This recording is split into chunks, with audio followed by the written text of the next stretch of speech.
That does suck. That certainly sucks. All right. So let's see. I'm going to start with question 2. So question 2 was, so we have f is integrable on the interval from 0 to 1. We have b is greater than 0. Beta, sorry, is greater than 0. And we want to show that the limit as n goes to infinity of n to the alpha times the integral from 0 to 1 over n to the beta of f of x dx is equal to 0. I want to show that that limit is 0. We'll end up using the squeeze theorem for it. I'm sorry, this should be for all alpha less than beta. So our proof, since f is integrable on our bounds, I should say,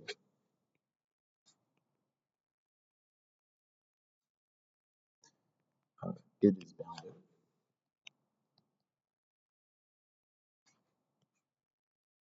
Let's let m be the bound, which is the supremum for x on those on that interval of the absolute value of the function. So that will give us the maximum of the absolute value, which is our bound.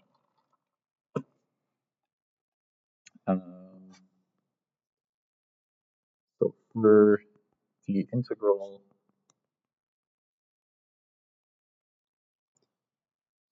over the bounds from 0 to 1 over n to the beta, those are our bounds.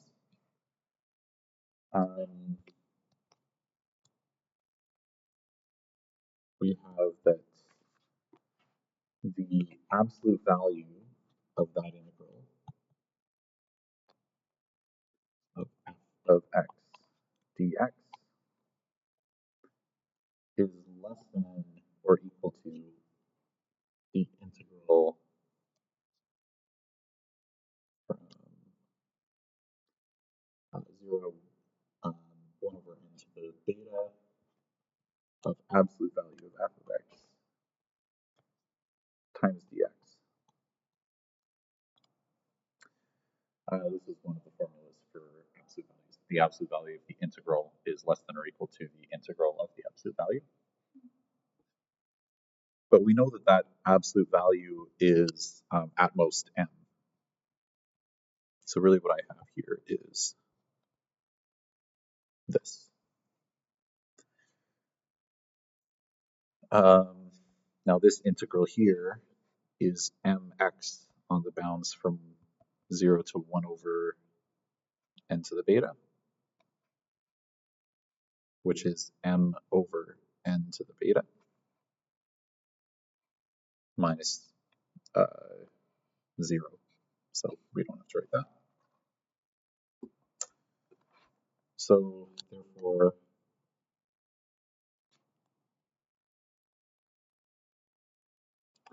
we get absolute value of n to the power of alpha times the integral from 0 to 1 over n to the beta f of x dx is less than or equal to n to the alpha times m over n to the beta, which is m over n to the beta minus alpha if I combine exponents. Now we know that alpha is less than beta, so that means that beta minus alpha is positive. So we end up getting that the limit as n goes to infinity of m over n to the beta minus alpha. We know that beta minus alpha is positive, so that means that the bottom is going to get bigger and bigger and bigger. And so that means that we're dividing by a large number, so that limit is 0. So we end up with our integral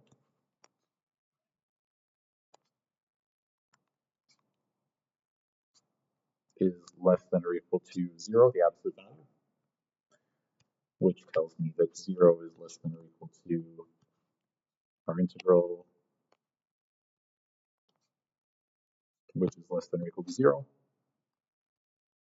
So by squeeze theorem, we get that our integral that we wanted to solve for, the limit of that as n goes to infinity, which I should have probably written in here, somewhere near the limit as n goes to infinity, is 0. And that's our proof. Does that make sense? Awesome. Let me give you a sec.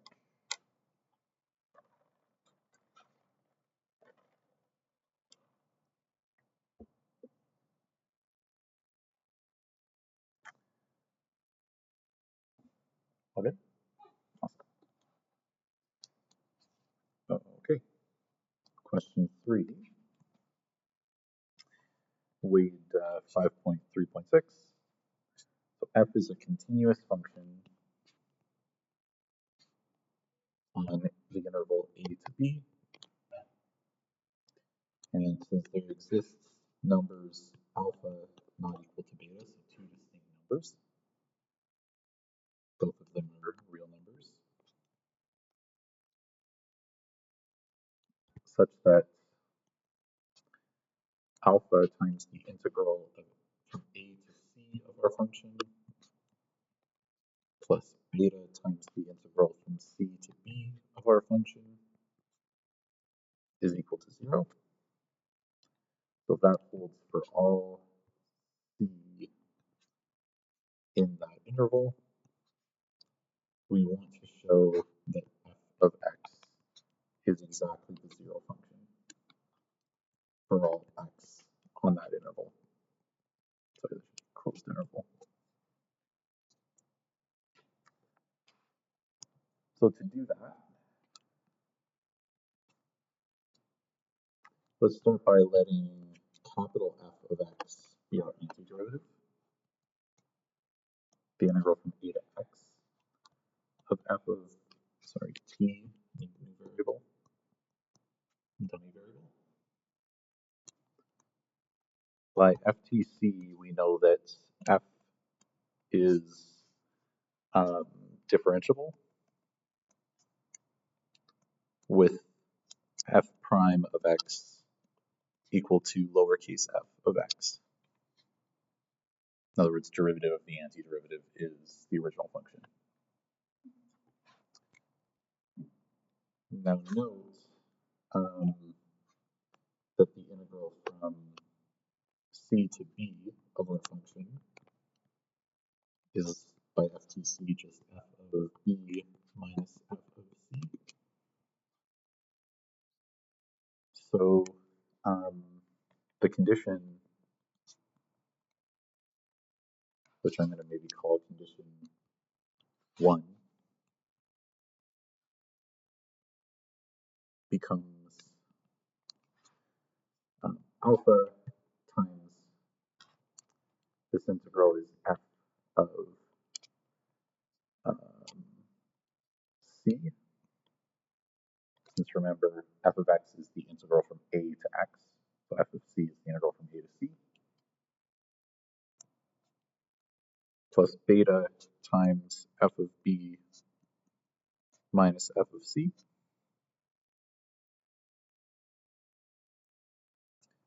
which we can expand, and we know this equals 0.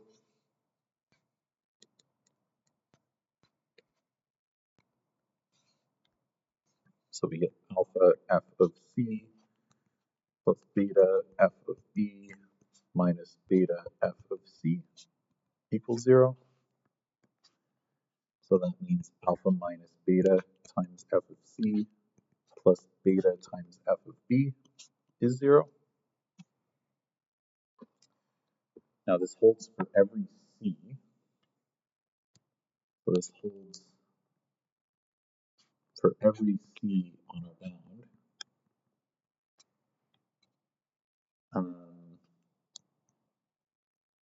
So that means that if I isolate for f of c, I get beta f of b divided by alpha minus beta.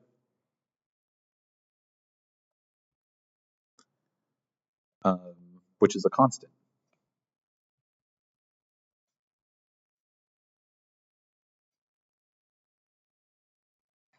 Right? There's no x's involved in that at all. So f of c is constant irrespective of that c. It only depends on beta and b and alpha. So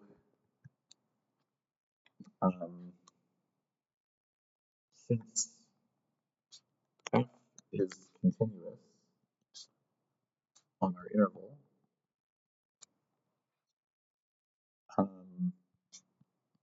a constant function has derivative of 0 everywhere.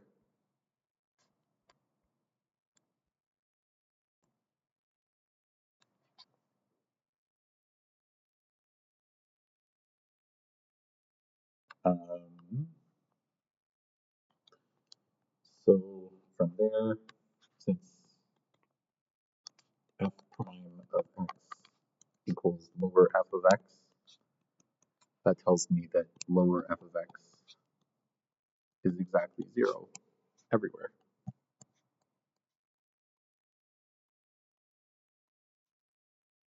And that concludes the proof.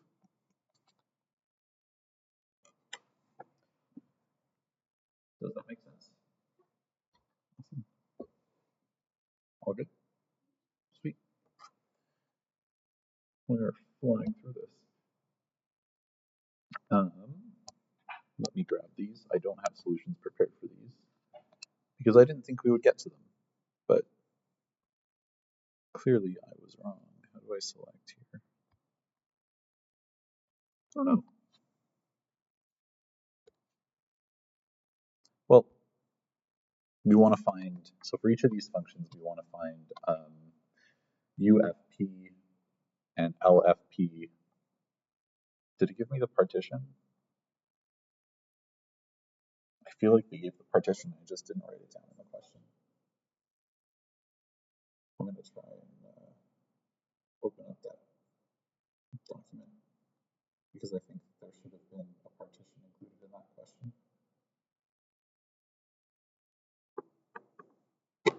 So I'll find the integral from 0 to 2 of the function. Now I want to see if the lower sum or the upper sum is a better approximation for the integral.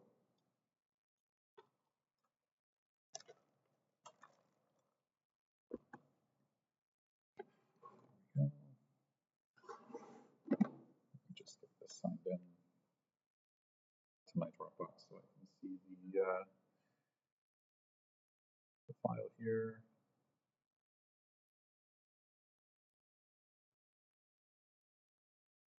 Let's see.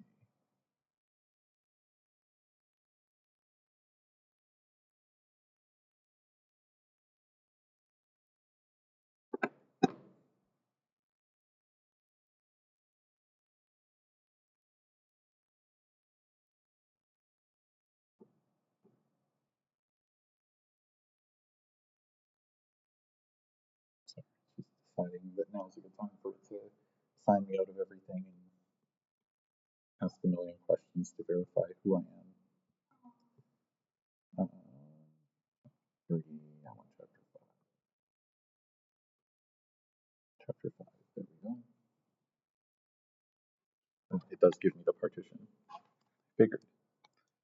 So the partition they gave was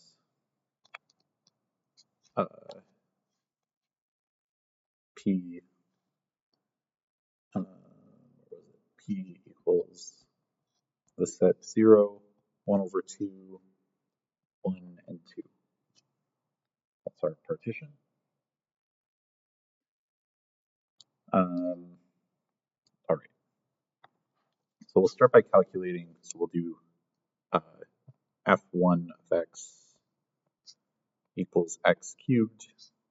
We'll say that f2 of x equals 3 minus x squared, and f3 of x is sine of x over 5. We'll start with f1, using the same partition, of course. So u1 of f1 with p. We're doing the upper sum. So that means we want to plug in the value that gives the higher of the two outputs for each partition block. So if we're going between 0 and 1/2, that'll be 1/2, which, I suppose it might make more sense to do this as a table. It usually is helpful. So my partition point, so I'm going to put x, and I'll put f of x star. So I've got 0, 1/2, 1, and 2. Oops.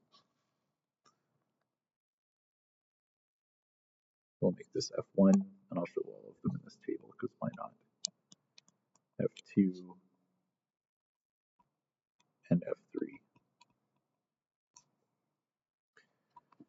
So plugging 0 into each function, I'll get 0, 3, sine of 0 is 0. If I plug in 1/2 into each function, 1/2 cubed is 1/8. 3 minus 1/2 squared is 3 minus 1/4, so 9 quarters, 11 quarters. And then the sine of pi over, I should probably maybe write these as actual numbers. That might be helpful. 1 over 8 is, let's see, 0.125. 11 over 4 is 2.75. And then we want to do, plugging in 1/2. So it should be 1 over 10. We'll take the sine of that, which is giving me, I feel like it did that in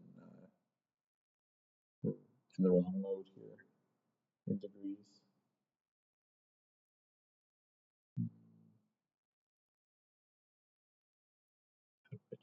Radians. There we go. That's what I want. That looks better. 0.0998. Now we'll plug in 1. And sine of 1/5, I'm not sure what that is. Oh boy. 1 divided by 5. Sine of that is 0.199. So maybe I'll write out an extra decimal, because why not? 987. And then if I plug in 2, 2 cubed is 8. 3 minus 4 is -1. And sine of 2 over 5, so 0.4. Take the sine of that, I'm getting 0.389. So there's our table for values here. U1 at F1 with P. So we'll look at the first the first entries, so 0.125 is the greater of those two, times the length of that interval is 1/2, 0.5.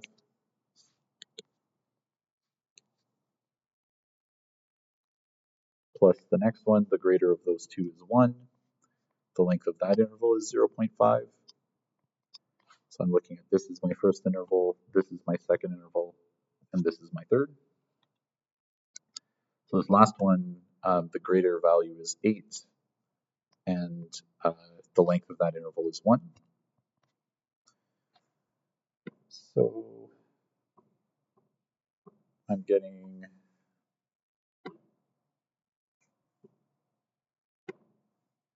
8.5625 as U1.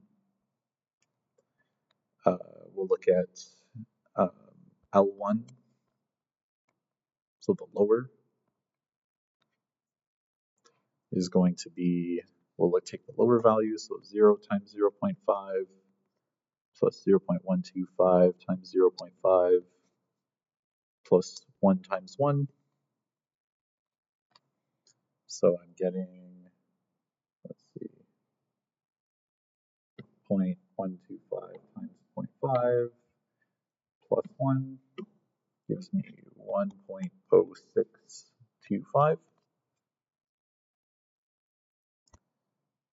And then we can calculate the actual integral if we want. So the actual integral there from 0 to 2 of x cubed dx is going to be x to the 4 over 4 on our bounds, which is going to be 16 over 4, which is 4. So we get 4 for our actual integral. So in this case, the better of the two is the lower, but neither of them are really good at all. And that's just because it grows so quickly. For 2, if we look at U2,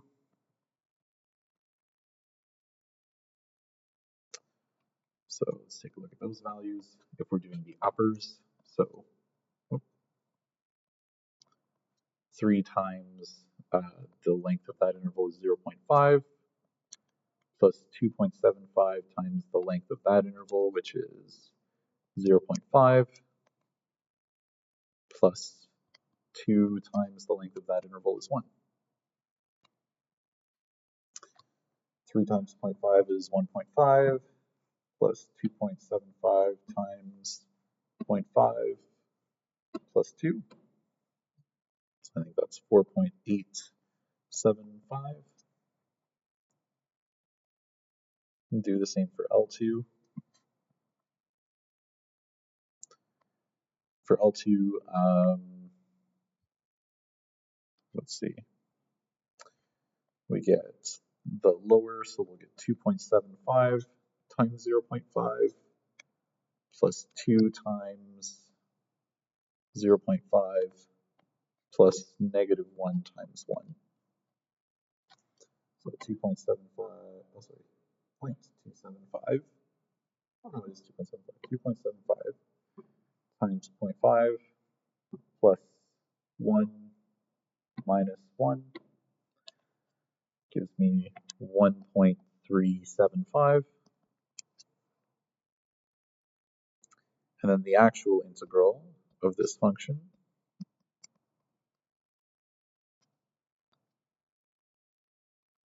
is going to be 3x minus x cubed over 3 on our interval from 0 to 2.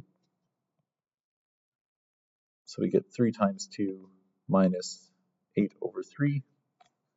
So 6 minus 8 over 3 is giving me 3.33, which I think is closer to 4.87. So I think upper is better in that case. Still not good, but the average is pretty good. Better than the last one for sure. Do you know why it's better than the last one? Sorry? Yeah, why is it closer? Anything about the functions that would make it closer?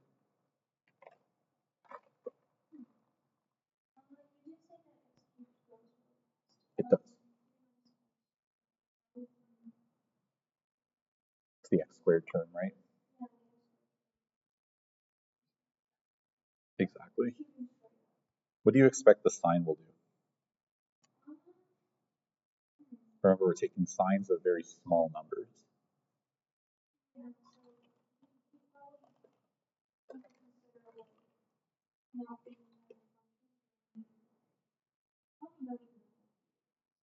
Not even close, yeah, because we're doing 2 divided by 5, right? So that's 0 point something. What can we assume with sine when we're looking at small angles? What do physicists like to say?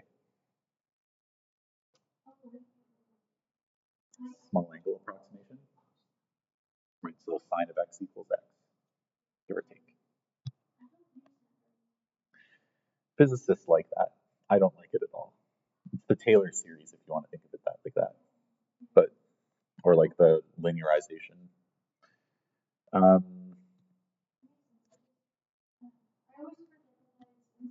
Yeah, me too. So U3,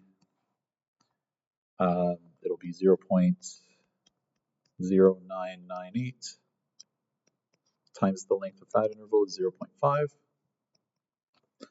plus the next larger is 0.1987 times the length of that interval is 0.5 plus the last one is 0.3894 times the length of that interval, which is 1. We get 0.0998 times 0.5 plus 0.1987 times 0.5 plus 0.3894, which gives me 0.53865. So that's my U3. For my L3, very similar. First term will be 0. Second term will be that 0.988. And last term will be the 0.1987. Oh, not times 0.5, this is times 1.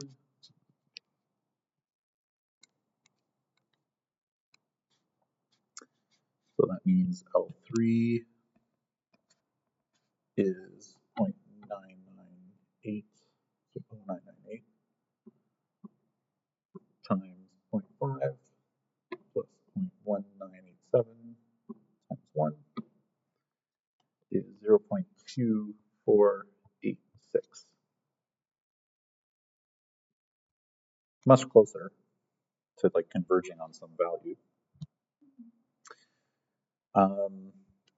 Let's see what the average is just for fun before we actually look at the answer.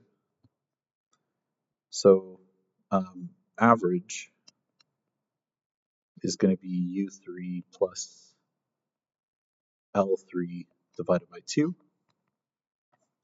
So that's 0.53865 plus 0.2486 divided by 2.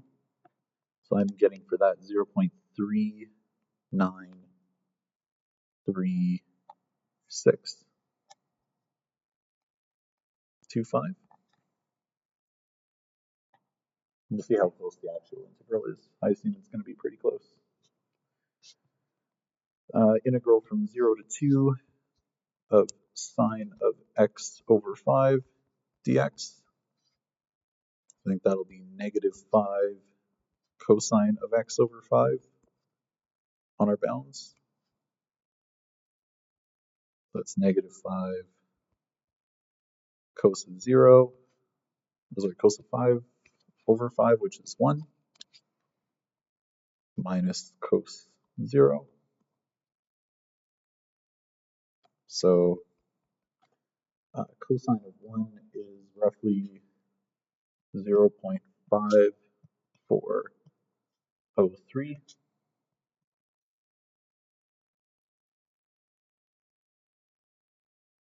I feel like that doesn't look right.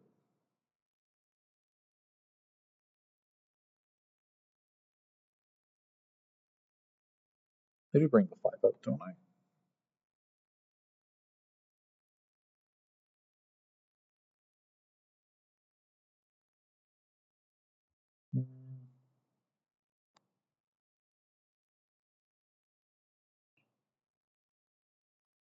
That seems right. Hmm?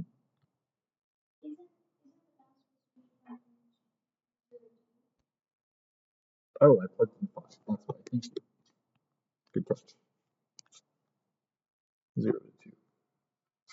So this is cosine of 2 over 5. That will make this a lot better. So 2 over 5, take the cos of that. That is much, much better. Cosine of 2 over 5 is 0.92106, give or take. So that minus 1 is negative 0.07894. So that means I get, do that multiplication, I get 0.3946 or 70, I guess, with rounding. Pretty close. You did pretty good. So average is, typically good, especially for functions that are linear in this sense, which sine is sort of, for small angles, is linear. Yeah. That's all I have for today. Do you have any questions? Sure. Let me stop recording. Get this screen to work. There we go.